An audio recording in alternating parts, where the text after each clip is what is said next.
अशा शब्दात सिम्बॉयसिसचे संस्थापक डॉक्टर श्यामभाऊ मुजुमदार यांनी त्यांचा गौरव केला.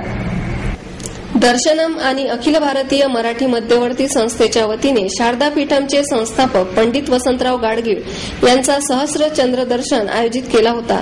चेन्नई येथील श्री रामानुज मिशन ट्रस्टचे प्रमुख प्रसन्न व्यंकटाचार्य चतुर्वेदी, MITचे संस्थापक संचालक डॉक्टर विश्वनाथ कराड यांच्या हस्ते पंडित वसंतराव गाडगीळ यांचा सन्मान करण्यात आला. प्रमोद तेलगिरे, ज्येष्ठ शिक्षण तज्ञ प्रल गावडे, पंडित वसंतराव गाडगीळ यांच्या पत्नी सुधा गाडगीळ यावेळी उपस्थित होते. मुजुमदार म्हणाले, हिंदुस्थानला स्वातंत्र्य मिळाले तेव्हा गाडगीळ पाकिस्तानात होते. बोटीवर हमालाचे काम करून ते हिंदुस्थानात आले. वि. स. खांडेकर यांचे लेखनिक आणि नुमवीत शिक्षक म्हणून काम केले. त्यानंतर संस्कृत भाषेला महत्व प्राप्त करून देण्यासाठी शारदा मासिक सुरू केले आणि शारदा ज्ञानपीठम या संस्कृत ज्ञानदान संस्थेची स्थापना केली. गाडगीळ हे एका कुटुंबापुरते मर्यादित नसून ते पुण्याचे हेरिटेजमॅन आहेत. पुण्याबाहेरचे लोक पुण्यात येऊन ध्येयासाठी लढले, समाजाचा विरोध पत्करून झपाटल्यासारखे काम केले. त्यातून पुण्याची संस्कृती आणि इतिहास निर्माण झाला. झपाटलेल्या लोकांनी पुण्याला मोठेपण दिले. यात पंडित वसंतराव गाडगीळ यांचाही समावेश आहे, असे मुजुमदार म्हणाले. प्रल गावडे म्हणाले, शाळांमधून विद्यार्थ्यांना संस्कृत शिकवावे यासाठी पंडित वसंतराव गाडगीळ सुरुवातीपासूनच आग्रही असून संस्कृत भाषेत उत्तम विद्यार्थी तयार करण्यासाठी धडपड केली. आरोग्य विमा ग्राहकांच्या समस्यांवर दाद मागण्यासाठी शहर पातळीवर समिती स्थापन करण्यात आली.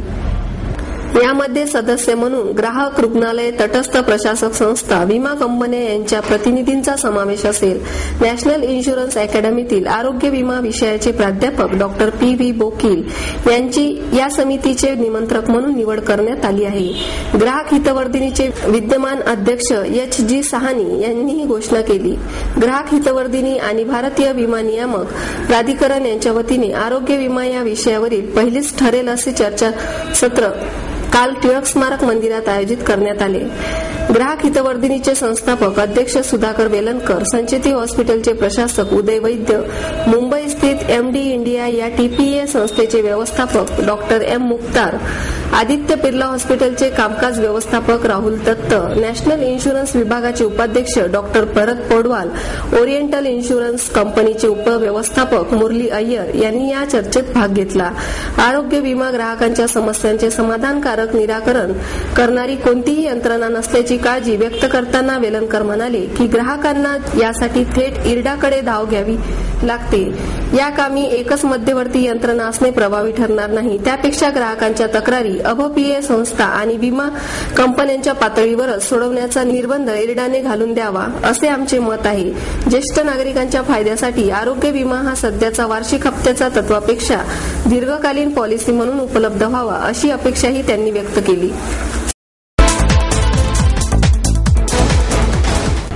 टोल विरोधी संघर्ष समितीच्या वतीने आंदोलन करण्यात येणार, अशी माहिती साधना तुर्खिया यांनी पत्रकार परिषदेत दिली. राज्यात ठेकेदारी पद्धतीने विविध रस्त्यावर मनमानी टोल वसुलीचा प्रकार बंद करण्यात यावा आणि जनतेला टोलच्या विळख्यातून मुक्त करण्यात यावे, यासाठी टोल विरोधी संघर्ष समितीच्या वतीने आंदोलन करण्यात येणार आहे, असे आवाहन टोल विरोधी संघर्ष समितीच्या अध्यक्षा साधना तुर्खिया यांनी पत्रकार परिषदेत केले. महात्मा गांधी यांच्या जयंतीनिमित्त हे आंदोलन सर्व जिल्ह्यात काळ्या फिती लावून करण्यात येणार आहे. राज्यात टोल नाक्यांच्या संख्या किती, त्याचा आराखडा, मुदत आदी बाबींच्या माहितीसाठी रस्ते विकास महामंडळ मुंबई यांच्याकडे पत्रव्यवहार केला, परंतु अद्याप या मंडळाकडून कोणत्याही पत्राचे उत्तर मिळाले नसल्याचे तुर्खिया यांनी सांगितले. राज्यातील जनतेला टोलच्या जोखडातून मुक्त करावे अशी मागणी मान्य न केल्यास आंदोलन करण्याचा इशाराही तुर्खिया यांनी दिला.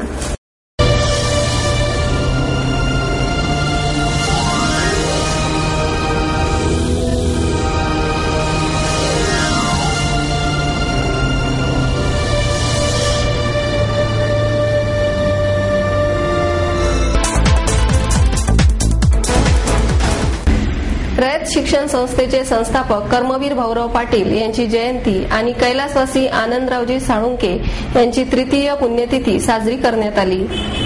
रयत शिक्षण संस्थेचे हुतात्मा राजगुरू विद्यालय पांडवनगर येथे रयत शिक्षण संस्थेचे संस्थापक कर्मवीर भाऊराव पाटील यांची 123वी जयंती व कैलासवासी आनंदरावजी साळुंके यांची तृतीय पुण्यतिथी साजरी करण्यात आली।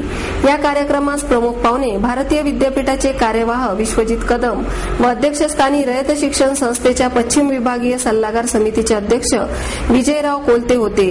यावेळी निलेश निकम सभागृह नेते, पुणे मनपा दयानंद इरकाल, बाळासाहेब साळुंके, संकुळे साहेब, अहिबळे सर, आदिनाथ साळवी इतर मान्यवर उपस्थित होते। प्रमुख अतिथी विश्वजित कदम यांनी रयत शिक्षण संस्था ही माणूस घडविण्याचे काम करते। आमचे सर्व कुटुंबीय हे रयत शिक्षण संस्थेचे ऋणी असून रयत शिक्षण संस्थेत मदत करण्यास सदैव तयार आहोत असे प्रतिपादन केले। तसेच विद्यालयाच्या विकासासाठी आपणास हवी असलेली मदत देण्याचे आश्वासनही दिले। कार्यक्रमाचे अध्यक्ष विजयराव कोलते यांनी विद्यालयाच्या गौरवपूर्ण इतिहासाचा उल्लेख करतानाच संगणक शिक्षणावर भर देण्याबाबत सूचना दिली। रयत शिक्षण संस्था ही गुणवान माणसे तयार करणारी असून आतापर्यंत अनेक गुणवान व चारित्र्य संपन्न व्यक्तिमत्वाचे या संस्थेने या राष्ट्राला दिलेली आहे असे त्यांनी आपल्या अध्यक्षीय भाषणात सांगितले। सदर कार्यक्रमाचे प्रास्ताविक व स्वागत हुतात्मा राजगुरू विद्यालयाचे प्राचार्य विजयराव जाधव यांनी केले। कन्या विद्यालयाच्या मुख्याध्यापिका साठे मॅडम यांनी आभार प्रदर्शन केले। कात्रज भागात विविध संस्थांतर्फे सायकल फेरीचे आयोजन करण्यात आले। Maratha chamber of commerce industries and agriculture, Janwani, lions club of Pune, Maharashtra plastic manufacturers association व महापालिकेचे धनकवडी क्षेत्रीय कार्यालय यांच्यातर्फे 2 ऑक्टोबरला सायकल फेरी आणि वॉकेथॉनचे आयोजन करण्यात आले आहे। सकाळी 8 ते 9:30 या वेळेत कात्रज तलाव ते कात्रज कोंढवा रस्त्यावरील माऊली गार्डन अशी सायकल फेरी निघणार आहे। फेरीचा मार्ग सुमारे 5 किलोमीटर तर वॉकेथॉन सुमारे 1 किलोमीटर अंतरासाठी असणार आहे। कचरा व्यवस्थापनाबाबत जनजागृती करणे व नागरिकांना ओला व सुका कचरा वेगळा करण्यासाठी उद्युक्त करणे असा या उपक्रमाचा हेतू आहे। नगरसेवक वसंत मोरे व नागरिकांच्या सहकार्याचे कचरामुक्त कात्रज प्रभाग या प्रकल्पांतर्गत हे उपक्रम राबविले जात आहे। ज्येष्ठ उद्योजक अरुण फिरोदिया, राज मुछाल या फेरीत सहभागी होणार असल्याची माहिती संस्थेच्या संचालक किशोरी गद्रे यांनी पत्रकार परिषदेत दिली। नमस्कार, मी डॉक्टर दिलीप सारडा, अध्यक्ष पुणे सायकल प्रतिष्ठान आणि त्याचप्रमाणे लायन्स क्लबचा मी जिल्हास्तरीय पर्यावरण कमिटीचा अध्यक्ष आहे। आपण कात्रज झिरो गार्बेज, कचरा शून्य कात्रज हा प्रकल्प हाती घेतलेला आहे आणि याच्यामध्ये मुख्यतः जनवाणीने भाग घेतलेला आहे आणि हा प्रकल्प 2 ऑक्टोबर पासून चालू होईल आणि 31 मार्च 2010 पर्यंत पूर्ण कात्रज जो वार्ड ऑफिस आहे तो पूर्ण कचरा शून्य करायचा प्रकल्प आहे। तर यामध्ये सुरुवातीला हा जो प्रकल्प लॉन्च करणार आहोत तो आम्ही 2 ऑक्टोबर रोजी लॉन्च करणार आहोत आणि त्यानिमित्तानं एक मोठ्या सायकल रॅलीचं आयोजन करण्यात आलेलं आहे। ही कात्रज तलावला त्या लोकांची असेंब्ली असेल सकाळी 7:30ला आणि तिथून 5 किलोमीटर राजस सोसायटी रोड, बनकर स्कूल रोड आणि माऊली गार्डन येथे या सायकल रॅलीची सांगता होणार आहे 9 वाजता। त्याचप्रमाणे ज्यांच्याकडे सायकली नसतील त्यांच्यासाठी 1.5 किलोमीटर कात्रज तलाव ते कात्रज कोंढवा रोड ते माऊली गार्डन असा हा वॉकॅथॉन अरेंज करण्यात आलेला आहे। 9 ते 9:30 त्या दिवशी तिथे त्या माऊली मंगल कार्यालयामध्ये जनजागृतीचा कार्यक्रम होणार आहे, जेणेकरून पूर्ण कात्रजवासी जी लोक आहेत, जे नागरिक आहेत, त्यांनी या प्रकल्पामध्ये सहभागी व्हायचं आहे आणि टप्प्याटप्प्याने हा जो प्रकल्प आहे तो 31 मार्च 2010 रोजी पूर्ण करण्यात येईल। तर या रॅलीला जास्तीत जास्त संख्येने कात्रजवासी लोकांनी, पुण्यातल्या लोकांनी सहभागी व्हायचं आहे आणि पुणे हे पूर्ण कचरा मुक्त पुणे असं आपल्याला काही महिन्यामध्ये करायचं आहे। पावसाळा संपल्यानंतर राम नदी आणि नाल्यावरील अनधिकृत बांधकामावर कारवाई करण्यात येईल अशी माहिती आयुक्त महेश झगडे यांनी दिली। शहरात बुधवारी रात्री झालेल्या पावसामुळे पाषाण, कोथरूड, बानेर, बालेवाडी, बारजे परिसरातील वित्त आणि जीवितहानीमुळे पालिका प्रशासन खडबडून जागे झाले आहे। राम नदी आणि नाल्यावरील अनधिकृत बांधकामावर पावसाळा संपल्यानंतर कारवाई करण्यात येईल, पण प्रमाणापेक्षा जास्त पाऊस पडल्याने ही स्थिती निर्माण झाली असे सांगून आयुक्त महेश झगडे यांनी पावसावर खापर फोडले। पाषाण, कोथरूड, बानेर, बालेवाडी, वारजे या परिसराला महापौर मोहनसिंग राजपाल, आयुक्त महेश झगडे यांनी भेट देऊन पाहणी केली। त्यानंतर आयुक्त महेश झगडे यांनी पत्रकार परिषद घेऊन ही माहिती दिली. शहरात काल रात्री झालेल्या पावसाची तीव्रता जास्त होती. अवघ्या 40 मिनिटात 103 मिलीमीटर पावसाची नोंद झाली. पाषाण, बानेर, कोथरूड परिसरावर मोठ्या प्रमाणात डोंगर आणि टेकड्या आहेत. त्यात या परिसरातील राम नदी आणि नाल्यावर मोठ्या प्रमाणात अतिक्रमणे आणि अनधिकृत बांधकाम करण्यात आले आहेत. काही ठिकाणी नाले बुजविण्यात आले आहे. त्यामुळे पाणी मोठ्या प्रमाणात अडले. त्यामुळे नाल्याचा प्रवाह पूर्ववत आणि नैसर्गिक करण्यासाठी पालिकेने मोहीम हाती घेतली आहे. नाल्यातील गाळ काढण्याचे काम सुरू आहे. नाल्यावरील अतिक्रमणांकडे दुर्लक्ष करून चालणार नाही. या कामावर तातडीने कारवाई करण्यात येणार आहे. बदललेल्या नाल्याच्या प्रवाहाबद्दल मान्सून नंतर कारवाई सुरू करण्यात येणार आहे. प्राईम मूव्हच्या अहवालाप्रमाणे नाले पूर्ववत आणि मोकळे करण्यासाठी 2000 कोटी रुपयांची गरज आहे. या पावसात अनेक ठिकाणी कंपाऊंड वॉलमध्ये मोठ्या प्रमाणात पाणी साचले होते. या कंपाऊंड वॉलमधून पाणी बाहेर पडल्यास जागा नव्हती. त्यामुळे यापुढे कंपाऊंड वॉल बांधताना त्याच्या रचनेत दुरुस्ती करण्याच्या सूचना बांधकाम विभागाला दिल्या आहेत. वारजे, पाषाण, चांदणी चौक येथे टेकड्यांवरून मोठ्या प्रमाणात पाणी येते. त्यामुळे येथे मोठ्या प्रमाणात हानी होते. ही परिस्थिती अशी आहे की या परिस्थितीला सगळं जे जबाबदार आहे, ह्या जबाबदारीचं माझे काय मत ते तुम्हाला माहिती आहे त्या सगळ्या गोष्टीचं. त्यामुळे मी आता पुन्हा ते याची गरज नाही. पण की हे जे आहे की कालचं जे घडलं होतं तिथे ती जी झोपड्या तिथे टाकलेल्या होत्या त्या झोपड्यांच्या बाबतीमध्ये व्यवस्थितपणे जर त्यांना ठेवलं गेलं असतं, आता कुणाला सांगून येत नाही ह्या सगळ्या गोष्टी की एवढा 100 मिलीमीटरचा पाऊस अर्धा एक तासामध्ये पडणं, ह्या सगळ्या गोष्टी तिथे कुणाला अनाकलनी असतात.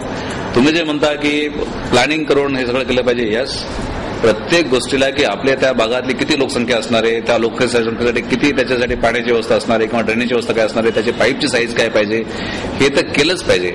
आणि किती वेळेस करायचा हा विषय आहेच आहे की आपण आणि नागरिकाच्या पैशातून किती वेळेस करायचं याच्यावरती रिस्ट्रिक्शन्स तर आलेलीच पाहिजे.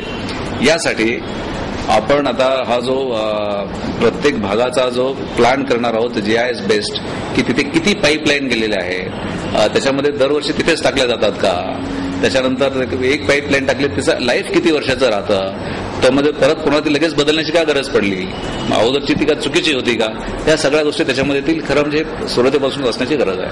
तर पाण्याचा जो फ्लो होता म्हणजे त्याचे इन टर्म्स ऑफ क्युसेक्स पाण्याचा जो व्हॉल्यूम होता तो व्हॉल्यूम जास्त होता आणि तो जास्त व्हॉल्यूम असल्यामुळे ते पाणी वरून गेलं. म्हणजे कुठले त्याच्यात अतिक्रमण वगैरे तो तिथे विषय नव्हता.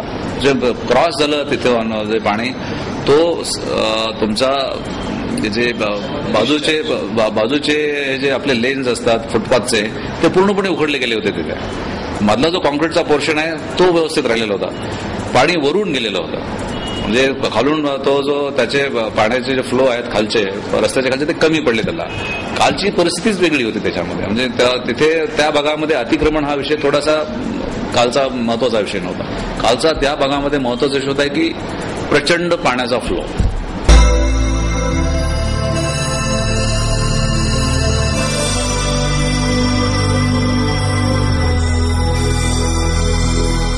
आणि ह्याबरोबरच हे बातमीपत्र संपलं. पुन्हा भेटूया उद्या याच वेळी. नमस्कार.